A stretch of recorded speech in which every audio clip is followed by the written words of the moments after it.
Fala, gente, tudo bom? Vamos continuar aqui com a aula de exercícios agora, da primeira aula do segundo módulo de Química B. A gente trabalhou na primeira aula a introdução à termoquímica, com alguns conceitos de reação exotérmica, endotérmica, o que é entalpia, o que é variação de entalpia, o que afeta a variação de entalpia, e no final a gente falou das variações de estado físico, belezinha?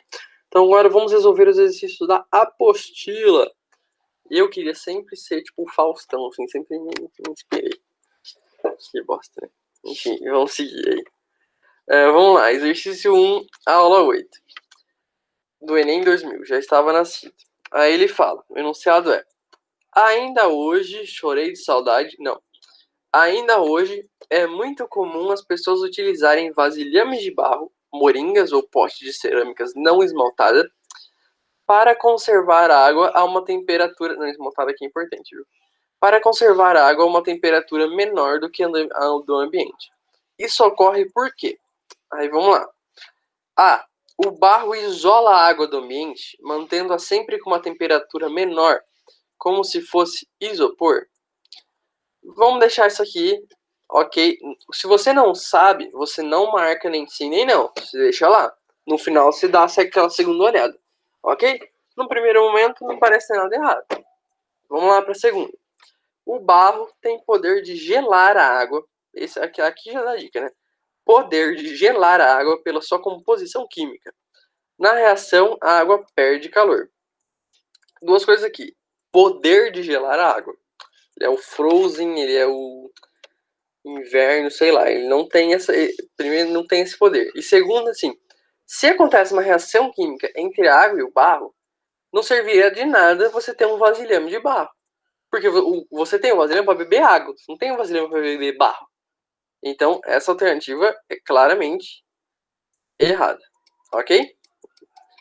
O barro é poroso, permitindo que a água passe através dele, alternativa C. Parte dessa água evapora, tomando o calor da moringa e do restante da água, porque são assim resfriadas. Também parece ok, beleza? Alternativa D. O barro é poroso, novamente, permitindo que a água se deposite na parte de fora da moringa. A água de fora sempre estará a uma temperatura maior que a de dentro.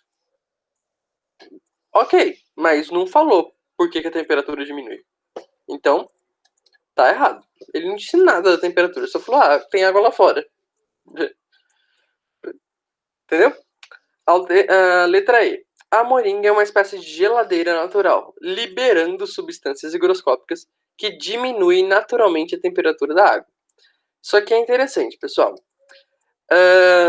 Substâncias higroscópicas não tem nada a ver com diminuição da temperatura. O que é uma substância higroscópica? Uma substância higroscópica é uma substância, um composto, que tem muita afinidade pela água, de uma forma que eles interagem muito bem. Por exemplo, o NaOH. Se o NaOH é um sal, uma base, é uma base sólida que você compra em potinho. Tem lá o potinho de NaOH, um sólido cristalino. Se você pegar e tirar do potinho e deixar só ela aberta, a umidade do ar, você vai ver que depois de um certo tempo, ela começa a virar pastosa. Por quê? Porque tem muita água do ar que está interagindo tanto com aquele sólido higroscópico que está entrando no retículo, ok? Isso é um sólido higroscópico, ele interage com a água e vai formando um sólido iônico em que tem moléculas de água interagindo com ele. Isso não tem nada a ver com a temperatura da água ser menor ou maior. Então também está errado. Aí sobra duas alternativas. O barro isola a água do ambiente, mantendo-a sempre a uma temperatura menor que a dele, como se fosse isopor. C. O barro é poroso, permitindo que a água passe através dele. Parte dessa água evapora, tomando o calor da morinha e do restante da água, que são assim resfriadas. A gente olha para a letra A e fala assim: o barro isola a água. Só que ele dá um bola fora aqui. Que ele fala? Ele fala assim: mantendo sempre a uma temperatura menor que a dele, como se fosse isopor. Ele fala que a temperatura do barro é diferente da temperatura da água. Não faz tanto sentido. Por quê? Porque para ele isolar, ele precisaria ser muito grosso. Porque isso é um isolante. Um isolante não deixa passar nada. O barro é sim uma substância porosa. Uma substância porosa não é muito o contrário de uma substância isolante, termicamente falando.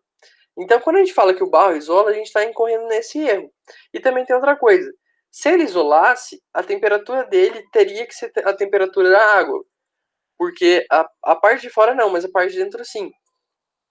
Então, além de estar um pouco mal formulada, mas o cerne dessa questão, por que está errado, é justamente por isso. Porque se o barro fosse um isolante, ele teria que ser mais grosso e não poderia ter poros, porque o calor passa pelos poros mais facilmente do que passa por uma barreira, ok?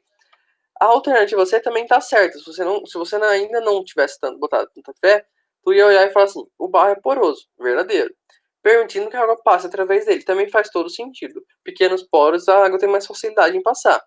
Parte dessa água evapora. Num processo de evaporação da água, o que acontece? Para a água evaporar, ela precisa absorver energia de algum lugar, porque é um processo endotérmico. Absorvendo a energia, ela retira essa energia da água e da moringa, fazendo assim com que eles sejam resfriados, ambos, entendeu? Já faz mais sentido. É por isso que é a alternativa C, beleza? Vamos lá para o exercício 2, da aula 8. Tá vendo? Ó, exercício da Federal. Federal gosta muito de termoquímica. Tomem atenção com isso, ok? Aí ele diz lá. O fluoreto de magnésio é um composto inorgânico que é transparente numa larga faixa de comprimento de onda, desde 120 nanômetros, região do ultravioleta, até 8 micrômetros, infravermelho próximo. Vocês não precisam saber o que é isso. Não nesse sentido tão específico, ok? Sendo por isso empregados na fabricação de janelas óticas, lentes e prismas. Aí, ele falou tudo isso para o quê? Calcule a entalpia para a reação de formação do fluoreto de magnésio a partir de seus íons hidratados. Equação a seguir. Com base nos dados da entalpia de formação padrão fornecidos. Aí, o que ele diz? Ele diz que tem essa reação entre magnésio e flúor hidratados. Magnésio e flúor hidratados nada mais são do que aqueles íons que a gente fala em estado aquoso. Ele não está lá sozinho, ele está interagindo com a água. Esses dois íons reagem para formar o fluoreto de magnésio sólido. E aqui ele dá as entalpias de formação. Aí a gente vai lá para a resolução. Primeira coisa que a gente sempre faz é tirar os dados. Os dados que eu acabei de falar. É a equação química e o ΔH de formação. A primeira coisa que você precisa lembrar para fazer exercício é como calcula o ΔH. Como é que a gente faz isso? Sempre é produtos menos os reagentes. No caso do ΔH de formação, é ainda mais rebuscadinho. O ΔH da reação é a somatória da quantidade do ΔH de formação de cada produto vezes o coeficiente estequiométrico menos o ΔH de cada reagente somado, né? Somatória do ΔH de cada reagente, do ΔH de formação de cada reagente vezes o coeficiente estequiométrico. Aí fica fácil. É colocar os dados na equação e calcular o ΔH. Como é que a gente faz isso? A gente primeiro coloca o que a gente vai colocar de número, para ficar mais claro. ΔH igual a ΔH de formação magnésio do fluoreto de magnésio menos a somatória do ΔH de formação do magnésio, 2 mais 2 vezes o ΔH de formação do fluoreto. Por que aqui é 1? Nem tem 1 aqui, né? Mas por que aqui é 1 e aqui é 2? Porque na equação que vocês vão ver, que vocês viram no slide anterior, é 1 magnésio para 2 fluoretos. Então, a proporção estequiométrica é 1 para 2. Como tem que considerar aqui o Nzinho, o coeficiente estequiométrico, a gente tem que colocar isso na equação também. Fazendo as continhas, a gente vai seguir aqui. Eu vou ler essa aqui só para vocês verem como fica confuso, eu já explico. O ΔH, então, é 1 vez menos 1124 menos 1 vezes menos 467 mais 2 vezes menos 335. ΔH é menos 1124 menos 467 mais menos 670. Se você não botar o parênteses, qual que é a chance de você se perder aqui? 200%. Bota o parênteses, irmão. Bota o parênteses aqui, ó. Primeiro termo, 1 vezes menos isso aqui. Dá isso aqui. Segundo termo, ó, o menos se mantém. Segundo termo, isso aqui se multiplica. Terceiro termo, isso aqui também tu multiplica. Para não perder o sinal. Ó, tu vai fazendo aqui, porque esse sinal vocês costumam trocar. Vocês costumam ignorar ele, e aí na final, em vez de dar um valor baixo, ele vai dar menos 2.000 e pouco. Isso tá errado. Lembre-se sempre do sinal. Eu rabisquei um monte aqui justamente para frisar que vocês precisam rabiscar aí. Não custa nada fazer um tracinho, um parentezinho.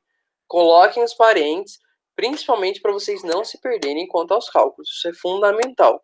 Porque a chance de vocês se perderem quanto aos cálculos, com tanto menos assim, com tanta continha, fica fácil. E pense, gente, você não está fazendo esse exercício sozinho num dia de verão. Você está fazendo isso num vestibular, num dia muito quente, numa sala com muitas pessoas, com um ventiladorzinho só rodando, com mais 10 questões para fazer. Então, tentem colocar sempre menos obstáculos no seu caminho. E o parênteses não é um obstáculo, é uma solução. Fazendo essa continha, você percebe que o... Desculpa, não era para ter esses escados aqui. Você percebe que a UFPR é comunista, porque uma resposta do exercício deu 13. A resposta é ΔH igual a 13 kJ por mol, beleza? Fazendo as continhas. Nosso querido Lula aqui foi zoadinho. Galera, uma coisa, talvez algumas coisas que a gente fale vai ficar um pouco desatualizado por esse delay de uma semana, então desculpem, viu? Seguindo, exercício 3, da aula 3, aula 8, perdão, do Enem 2003. Nos últimos anos, o gás natural, GNV, gás natural veicular, vem sendo utilizado pela frota de veículos nacional por ser viável economicamente e menos agressivo do ponto de vista ambiental. O quadro compara algumas características do gás natural e da gasolina em condições ambientes. Aí ele dá o dado aqui, a densidade e o poder calorífico. O poder calorífico nada mais é do quanto de energia o combustível fornece pela massa dele. Ou seja, 1 kg de GNV fornece 50.200 kJ de energia. Beleza? Aí ele pergunta, apesar das vantagens do uso do GNV, sua utilização implica em algumas adaptações técnicas, pois em condições ambientes, o volume de combustível necessário em relação ao de gasolina para produzir a mesma energia seria. Então o que ele pergunta? Ele pergunta assim, o volume de GNV que eu preciso utilizar para produzir a mesma quantidade de energia que a gasolina produz é muito maior, igual, muito menor ou muito menor? Como assim? Veja, o poder calorífico deles é mais ou menos a mesma coisa, tá? 50.000 e 46.000. Tem diferença? Tem. É tanta diferença assim? Não é. O que é mais discrepante? A densidade. Para cada metro cúbico, a densidade do GNV é 0,8. Além da gasolina, é 738. É tipo 10.000 vezes mais, quase. Se você for parar para pensar. Então, como é que a gente analisa isso? A gasolina é um... Perdão, não sei se estão vendo. A gasolina é um composto líquido, beleza? Ela tem uma densidade grande, ok? Porque ela está se aglomerando. Cada quilo de gasolina tem muito... cada metro cúbico de gasolina tem muita gasolina lá, porque a densidade é maior. Tá vendo? Ó? Cada metro cúbico tem 738 quilos. Se tem 738 quilos, cada metro cúbico de gasolina vai dar 738 vezes 46.900 kJ de energia. Conseguiram me acompanhar? O poder calorífico é quanto de energia dá por quilo. Se em um metro cúbico tem 738 quilos, quanto isso vai dar em energia? A multiplicação desses dois números, beleza? Um número bem grande. Para o gás natural atingir essa mesma quantidade, com essa densidade só, o que ele vai precisar fazer? Ele vai precisar ter muito mais. Por quê? 1 metro cúbico de gás natural não vai ter nem uma vez isso aqui, vai ser 80%, vai ser quase 46.000. Não, quase 46.000 não. É menor que 50.000. Então, para ele atingir essa multiplicação, que vai dar um número muito grande, ele precisa de muito gás natural, porque ele é pouco denso. Um combustível pouco denso vai sempre precisar ser usado em mais quantidade do que o combustível mais denso. Embora o poder calorífico deles seja parecido, como o GNV é menos denso, ele precisa estar presente em muito mais quantidade para dar o mesmo tanto de energia que o mesmo volume de gasolina daria, ok? Isso implica em duas condições. A primeira, você tem que adaptar o seu sistema do carro, porque veja, você não está mais queimando gasolina, você está queimando gás natural, ok? Só que tem outra coisa, você precisa armazenar no seu carro muito mais gás natural do que você precisaria armazenar gasolina. A gasolina você bota lá 40 litros. Você não pode botar 40 litros de NV, tem que botar muito, muito mais litros. E como é gás, o que a gente faz? A gente vai aumentando a pressão até que ele fique muito juntinho, de forma que ele ocupe o menos espaço possível e a densidade dele aumente. Como assim? O gás, ele tá aqui. Se eu pegar um pouco o gás e for juntando, o que vai acontecer? As moléculas do gás vão se aproximando. As moléculas do GNV vão se aproximando. Se tem mais gás em menos volume, a densidade aumenta. Com uma densidade maior, você consegue fazer com que o seu combustível renda mais. Aí, sabendo disso, a gente vai para o exercício. A letra A, a letra C, D e E estão erradas. Por quê? Elas já começam erradas. Os volumes vão ser iguais? Não. O volume do GNV vai ser muito menor que o volume da gasolina? Com certeza não. Então, ambas estão todas erradas. Sobra duas com muito maior. Muito maior, o que requer um motor mais potente. Muito maior, o que requer que ele seja armazenado em uma alta pressão. Qual que é a alternativa certa? A alternativa B. Justamente por ele se tratar de um gás. Para um gás obter uma grande quantidade de gás em pouco volume, ele precisa ser armazenado em uma alta pressão. Pensa só, quanto gás tem no seu botijão de gás? Bastante, mas ele está lá numa alta pressão para que ele ocupe o menos espaço possível.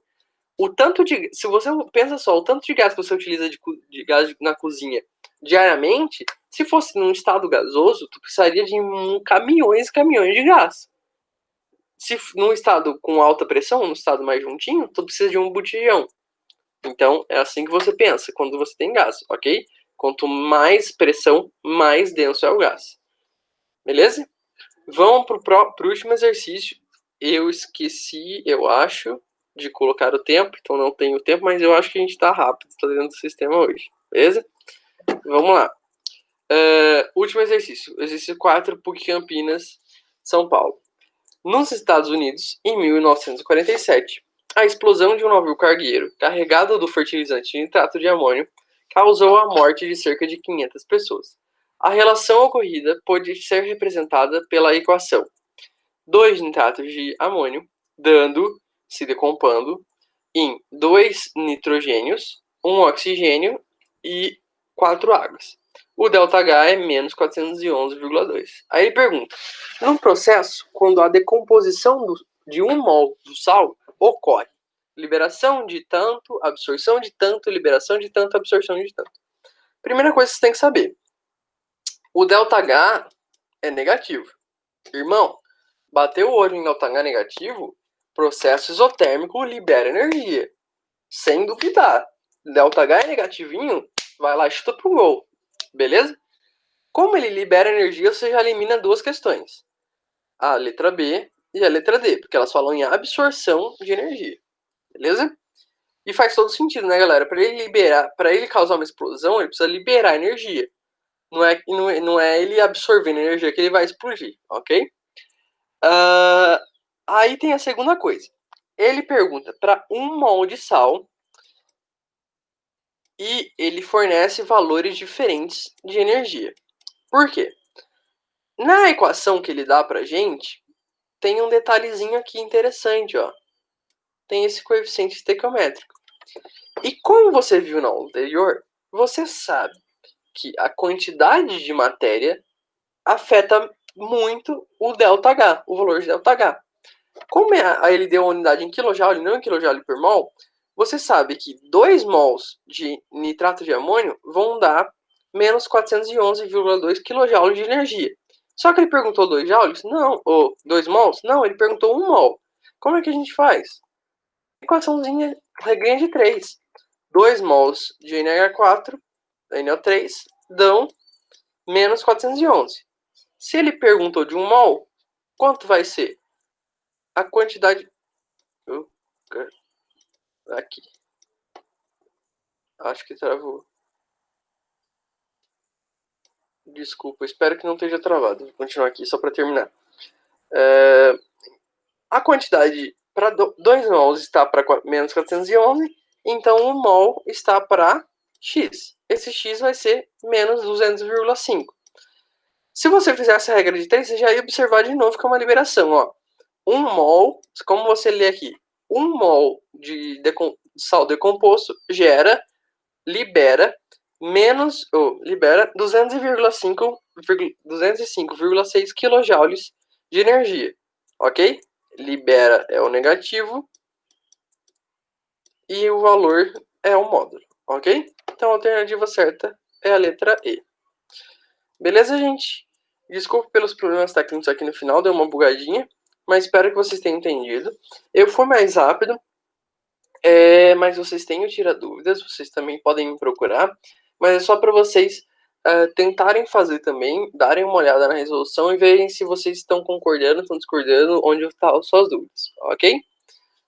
Eu agradeço mais uma vez a colaboração de vocês e espero vocês para uma próxima aula. Tchau, gente.